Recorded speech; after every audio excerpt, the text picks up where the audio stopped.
Every day, there are people all over the world looking to create better lives for themselves and their families. These are moms or retirees or college students, everyday people. They're freedom builders, and these are their stories. Hey guys, welcome to this week's episode of Jungle Scout Seller Stories. I'm your host, Greg Mercer, and today I'm joined by a six-figure seller, Morgan Rainey from Lafayette, Louisiana. Morgan, how's it going today? It's going great. It's Friday. Can't complain on Friday, right? Absolutely. I'm excited to talk to you. I met Morgan at the Boost by FBA conference not too long ago, and her story was very inspiring. So I thought to myself, I just had to have her on for an interview so she could tell all of us a little bit more about that. And with that being said, Morgan, tell everyone how long you've been selling on Amazon and what kind of revenue you're doing. Okay, yeah. And thank you so much for having me. I'm a little nervous. It's kind of surreal because I've watched so many of your videos and now it's like we're talking. I think you're real, I guess. I am relatively new to Amazon. I just started a year and a half ago. I started the last month of December in 2016. So we're right at a year and a half into selling on Amazon. It's something that I wasn't happy with my day job and I thought there's got to be a better way. So I just started Googling and YouTubing and here I am. Cool. So just a year and a half. And then what kind of revenue milestones have you hit? It's insane because a year and a half ago when I would sell $100 in a day, I was like doing happy dances around my house.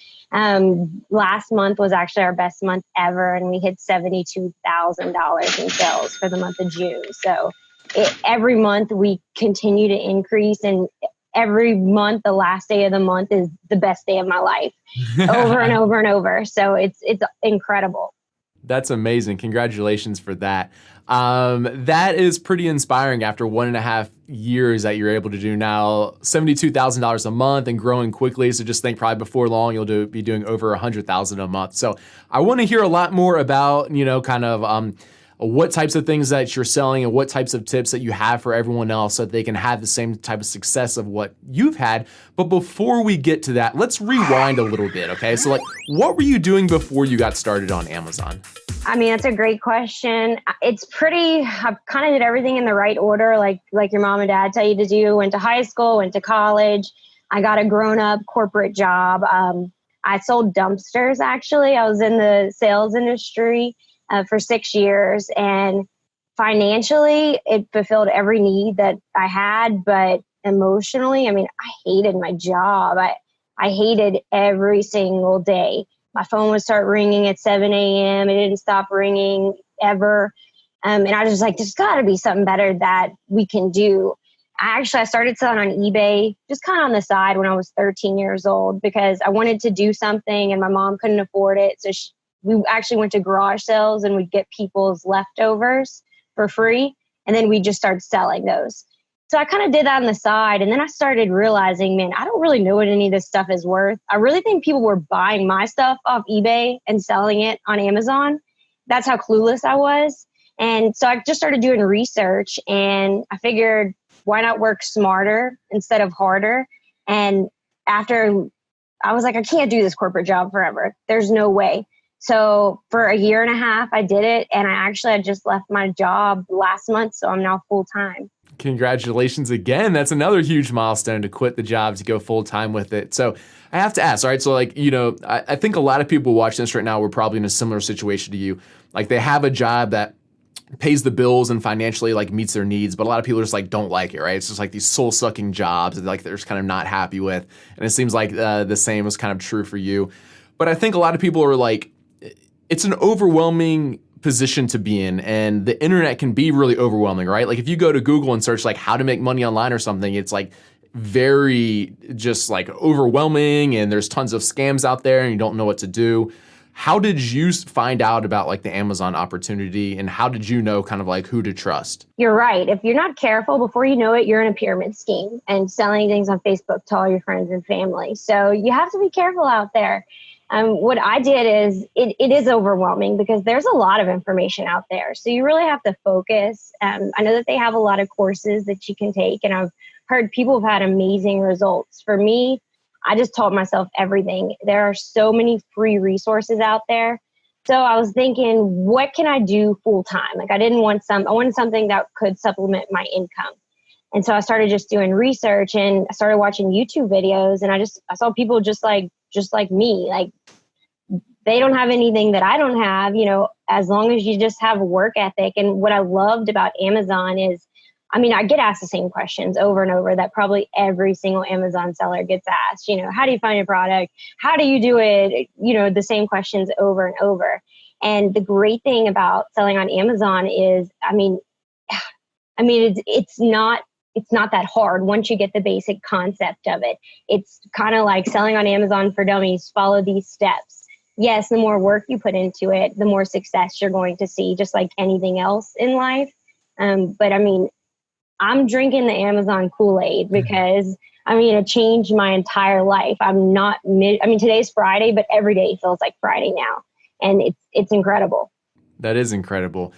So you didn't do any like paid courses. Do you have any like favorite free resources that you would recommend to the audience? Oh yeah. YouTube is, to me, I can have a specific question, how do I do product research? Literally, I use Jungle Scout. Obviously, that's how, whenever I saw you, that's how I came up to you. But it's so simple because it's literally just follow these criteria. Does it have this many sales a month? It gives you a score of 1 to 10. How much easier does it get than that? Is it a high demand and low competition? It's so simple because it's basically you just want to buy something low and sell it high. And a lot of people's mistake is they're trying to reinvent the wheel. Like, I'm not trying to get a patent on anything. I'm not trying to create something crazy. If you're buying something, I just want to be the one who's selling it to you. It's as simple as that.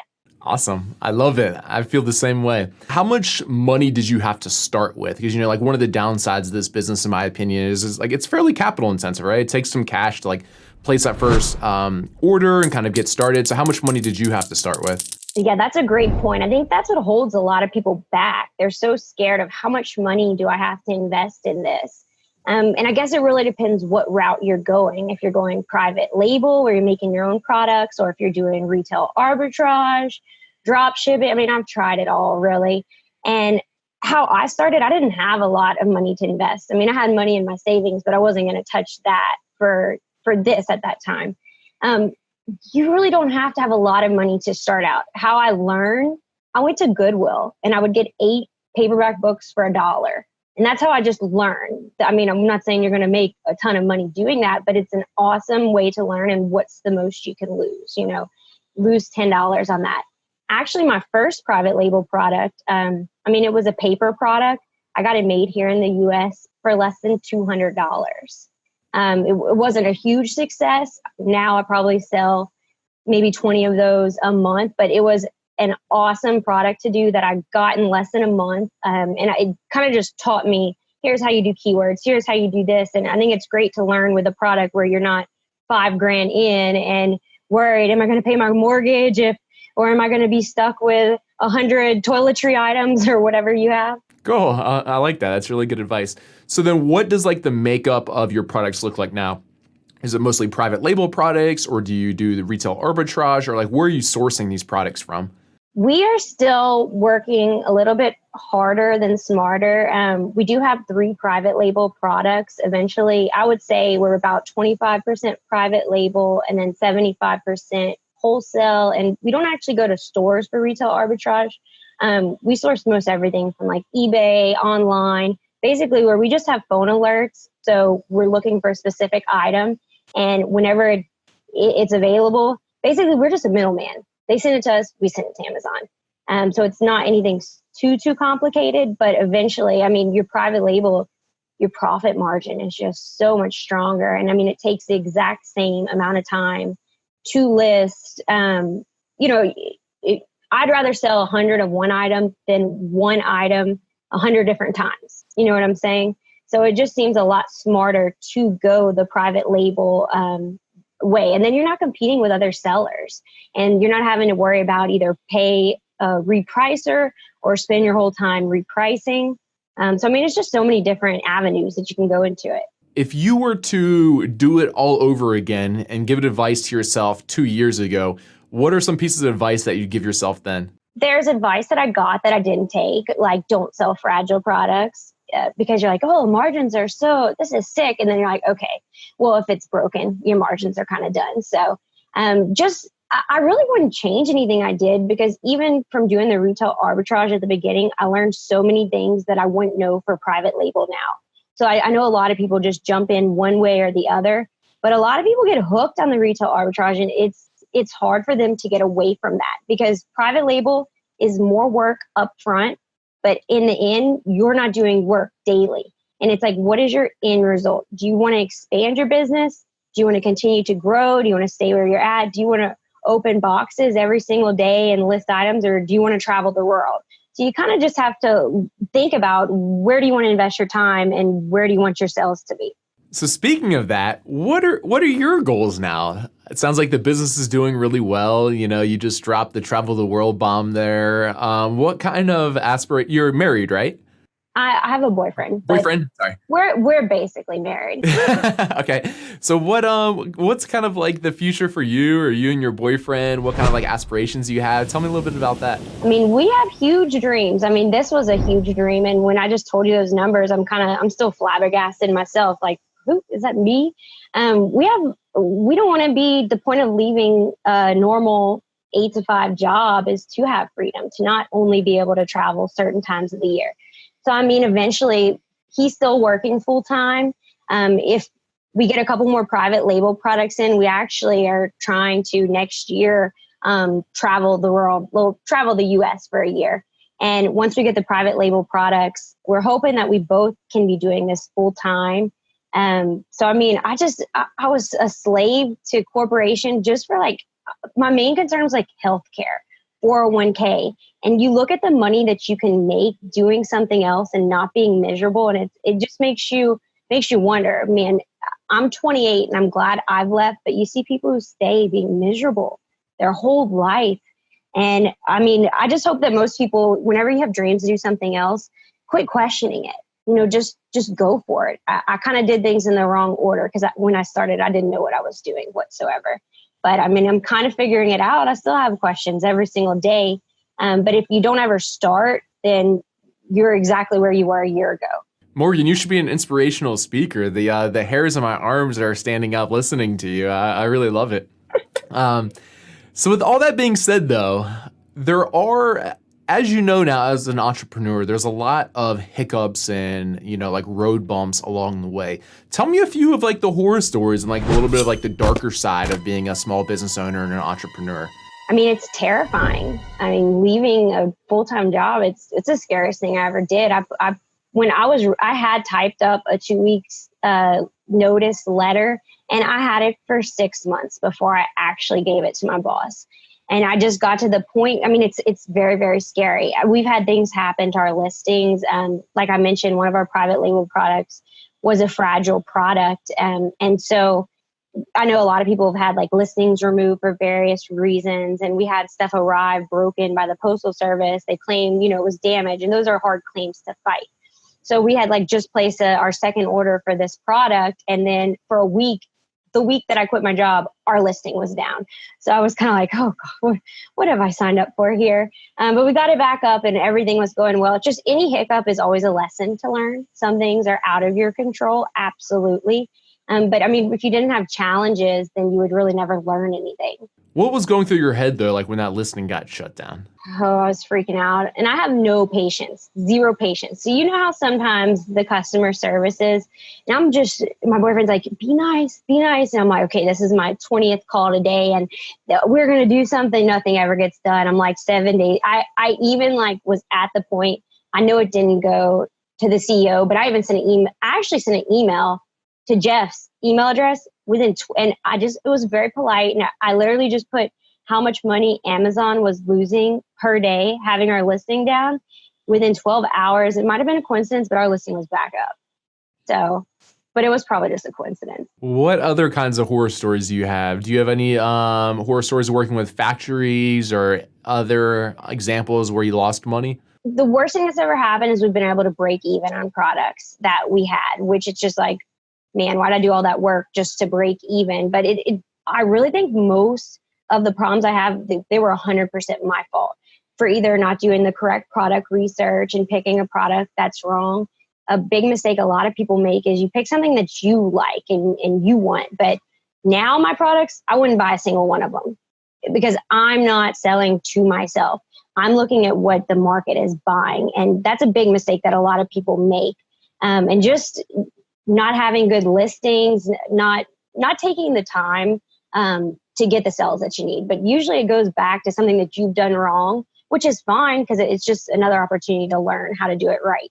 What are some of the lessons that you learned like from those kind of like horror experiences that you could share with the audience so they don't make the same mistakes? Okay, when sourcing your first product, we watched your series and on the $1 Million Case Study, and man, helped a lot because I mean, even little things like getting them to sign a contract that says, if my products are not ready by this day, then I'm going to get a disc. Like, you don't get that pretty much. I mean, you really need to read the small print. Like if you're using Alibaba, because a lot of times you pay a deposit on your merchandise, but then it'll say, once you pay your full amount, sometimes it'll say they have 30 more days to get your product ready. And it's like, if you don't specify the actual terms, then the ball's in their court, not yours. So it's a lot of just little details. And that's why I'm so thankful to have these different YouTube, like you could read a million books about something, but until you actually see somebody who's done it. And I love on YouTube how people can share their screen and literally it's like a step-by-step, because I know everybody learns different ways and I'm a visual learner. So I can't just read something and figure it out. I need to see somebody doing it, do it myself. But I mean, I guess that's the main thing is just figuring it. And then you need to factor in all your costs. Obviously, a lot of people start searching Alibaba. They don't even think about shipping.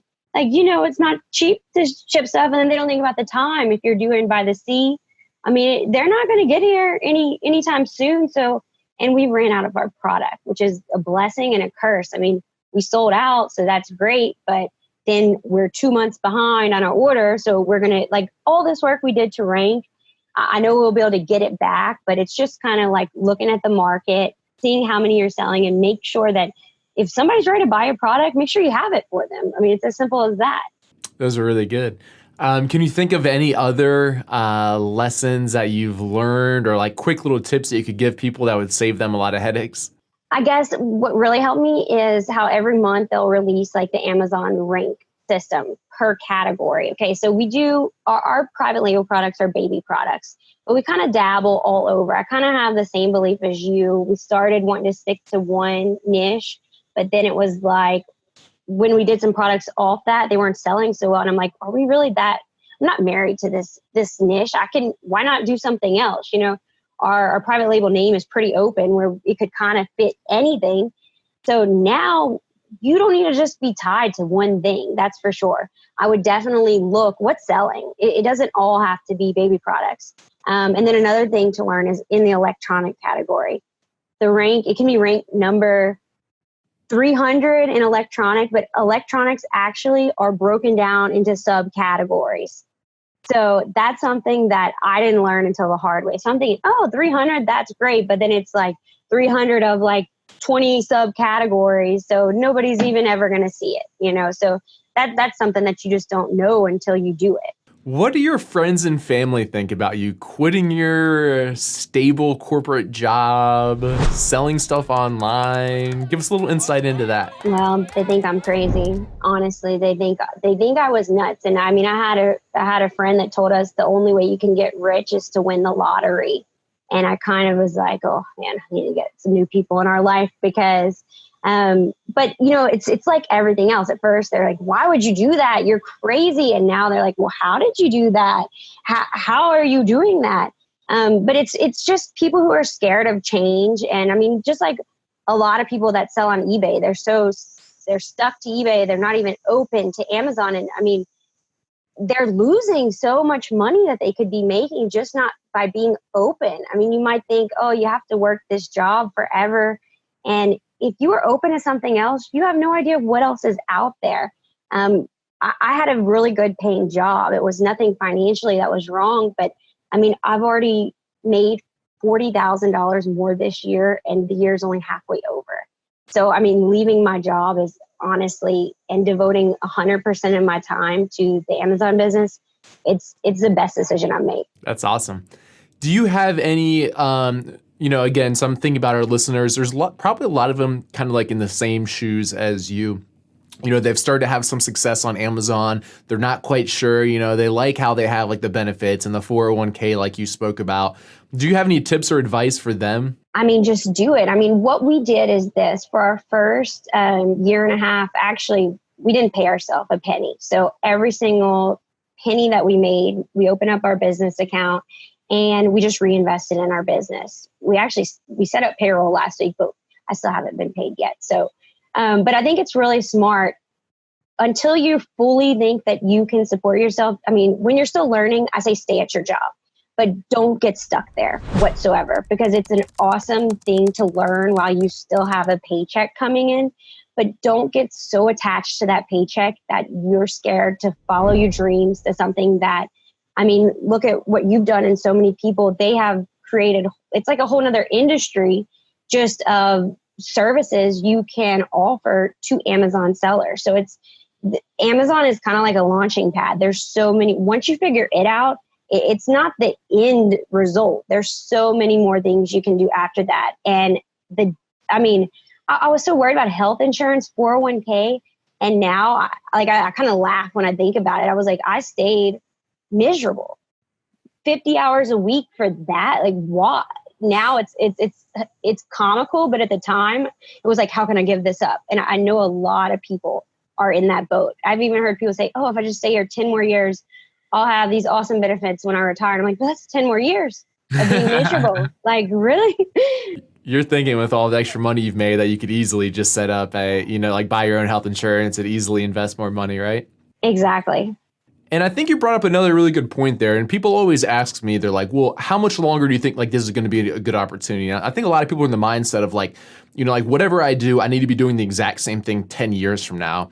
And I like how, Morgan, how you have kind of like the foresight to understand that that's like not the case. Like now that you've like taken this alternative path in life, like down the entrepreneurial route, like right now the Amazon thing's working really well for you, and I'm confident it will for like years and years to come. But like 3 or 5 years ago, say it's not that good of an opportunity, well, you've probably like made more money from this, you've learned more life skills, and now that's like a launching pad to go into something else or do something a little bit different, or starts to take a pivot in your business because, not as many people are shopping on Amazon, more people are shopping on Walmart, I don't know, like whatever else, right? But like now you've developed this entrepreneurial skill set of that you can teach yourself the new things and like understand trends and, like pivot, like when necessarily and those types of things. So I think that's I really like that you have that mindset, because I think a lot of people don't, or kind of scared of that. Like, that it's just kind of the same as like a corporate job that you have to do something for 10 years or 20 more years or whatever else, right? Yeah, I mean, I agree. It's just people need to be open to change. I think it's scary. I mean, the unknown is the biggest fear in the world. That's why we keep doing what's comfortable. But I'm like, Right.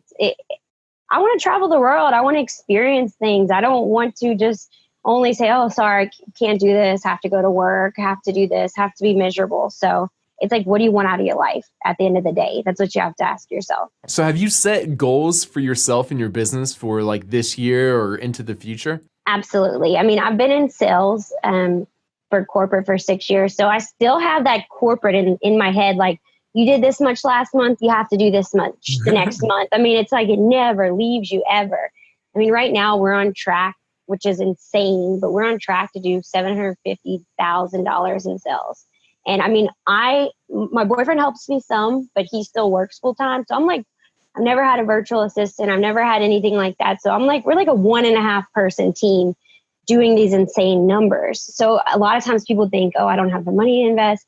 It's really easy to think of excuses of why you can't do something. I've heard all of them, and it's like, I don't have time. But we all have 24 hours in a day. It's like, what do you want to spend your time on that's going to allow you to spend your time doing later on? But I mean, that's a really good point. You just have to be focused and figure out what you want. But my goals are definitely, obviously, I want to expand. I want to get away from all this online arbitrage, expand our private label. We're working on 3 more products right now. So that will double our private label product line. I know it's only 6, but the more that I learn, the easier it is to do it, learning about getting products from China and whatnot. But I mean, just start with one product. Like I said, my first private label product was $200. It was something from the US. So it does not take thousands of dollars to start at all. And then what about next year, 2019 goals? Have you thought that far ahead yet? Yes. I mean, if we could do 750,000, I mean, year to date. Okay. So I looked up our numbers this morning, like in the year and a half we've been selling, we have done $610,000 in sales in a year and a half. But I mean, how insane, like the very first month I ever sold anything on Amazon, which I sold for like half a month, I did $2,700 in sales. And then like, just to tell you how crazy it expanded, like last January, the month of January, we were up to 43,000 a month, and I was freaking out. Like, oh my, how are we? That's like over $1,000 a day or that was this January, sorry. By last month, we were at 71,000. So it's like, the sky's really the limit. And it's not even the sales numbers to me. It's more the profit margin, because I feel like at the beginning when I was doing all this retail arbitrage and selling these products that weren't that profitable, it's like, who cares what your sales numbers are if you aren't really making any money? So right. I think now not only are sales numbers going up, but the amount of work we're doing is going down and our profit margin is going up, which is really something that a lot of people are so focused, how much, it's like a competition for how much you sold. It's like, I don't really care how much you sold. I mean, how much money are you making? What can people expect as far as profit margins for their products?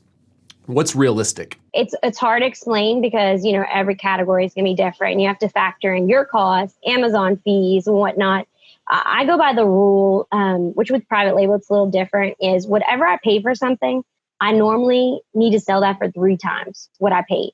I want my return on investment. Like if I spend $10 on something, I want to make $10 off of it. If that makes sense. So basically, as far as the fees and everything, I mean, you can download the Amazon seller app for free. When I started, I would be at a drugstore waiting on a prescription and just scanning UPCs. And it's like the weirdest stuff is the stuff that sells. That's actually how we found, like, we kind of dig into the discontinued market. I was at my house and I had all this crap. I'm like, man, I need to get rid of this stuff. Let me just see if it, because I had just been taking it to Goodwill. Like, wonder if this is worth anything. Something I paid $3 for was selling on Amazon for like $55. So then I would go source that discontinued item. So it's like, it's insane how little work you can do and the amount of money that you can make. Is there any other questions that I haven't asked you, like good little bits of advice you'd like to share with people, or any stories of some of the wins or losses along the way that you feel would be good to share? I guess the biggest thing to share is just, I hear over and over, people making reasons of why they can't start. Everybody wants to do something different. And the greatest thing about Amazon is, it doesn't matter where you come from, how much money you have. It's totally 100% based on your work ethic. And how many things can, even in the corporate world, a lot of times just to get the job, you have to know somebody, and there's so many things you have to do to get promotions. If you're at a job right now and like you're busting your butt and you're making all this money for a corporation, just imagine if you took that energy into something for yourself. Not only are you going to have more passion for it, because you can pick what you want to do. There's so many avenues you can go down. Just quit making excuses and just realize, I mean, I figured it out and I don't even know how to do barely anything on a computer. How to restart this just to get this video to work. So you don't have to be a computer genius by any means, as long as you are open to learning. And a lot of people think they have to pay thousands of dollars for these courses. And I'm not knocking them, because I know people have had awesome success, and I'm all about investing in learning. But if you don't have those funds, there are so many free resources out there. Just go to YouTube and literally search, how do I sell on Amazon? Like it's literally as simple as that. And don't get overwhelmed. If you get overwhelmed, step away, and come back a little bit later.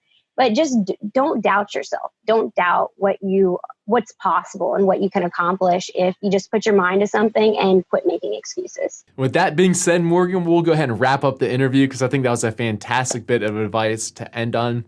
Your story is super inspirational. I appreciate all the golden nuggets of tips and tricks and hacks that you've shared along the way. And it's been fantastic chatting with you. Thanks, Greg. You are our inspiration for being here in the first place. So I appreciate you taking time to speak with me today. Absolutely. Thank you very much, Morgan. Take care. Thanks. Have a good day.